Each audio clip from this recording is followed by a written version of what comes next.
მას შემდეგ, რაც ბავშვები, ტიტა და მარიტა, თავიანთი პატარა ნავით მიადგნენ უცნობ კუნძულს და ერთ გამოქვაბულს შეაფარეს თავი, რამდენიმე თვე გავიდა. დილით ტიტა ადრე ადგა, დაასდა ემშვიდობა და საკვების მოსატანად წავიდა. გზად ლამას ველზე გავიდა, სადაც მშვიდად სოლდნენ ბალახის მჭამელი დინოზავრები, ზავროპოდები. მათთან ტიტა უკვე მეგობრობდა, განსაკუთრებით უყვარდა ერთ-ერთი დიდი თვალებითა და დიდი კისრით. სანამ მამბის თხრობას გავაგრძელებ, მინდა გიჩვენოთ ბალახის მჭამელი დინოზავრები და საშიში ხორცის მჭამელი დინოზავრები, რომლებიციც ტიტას ძალიან ეშინოდა. ესენი იყვნენ ტირანოზავრები და პტეროზავრები.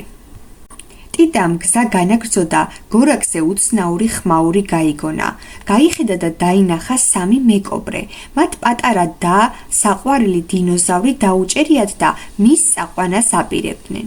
ტიტა მიხვდა, რომ ვერაფერს გახდებოდა მარტო, ამიტომ პირზე ხელი აიფარა, შემდეგ გამოქვაბულისაკენ მოკურცლა და დას ყველაფერი უამბო.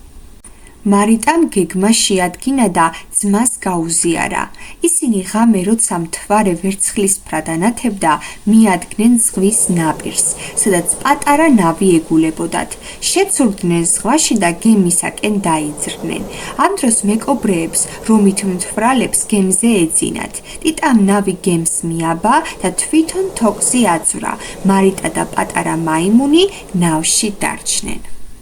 ტიტამ გაათავისუფლა დაჭერილი დინოზავრი, ნავში ჩასვა და ნაპირისაკენ გამოცურა.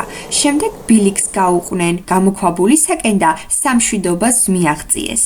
მარიტამ კოცონი დაანთო და ბავშვები, მაიმუნი და მათი ახალი მეგობარი შემოუსხდნენ კოცონს. ყველა კმაყოფილი იყო, დღე მშვიდობიანად ჩაიარა. მეორე სერიის დასასრული. გამოიწერეთ ჩვენი არხი, რათა არ გამოგრჩეთ მესამე ნაწილი.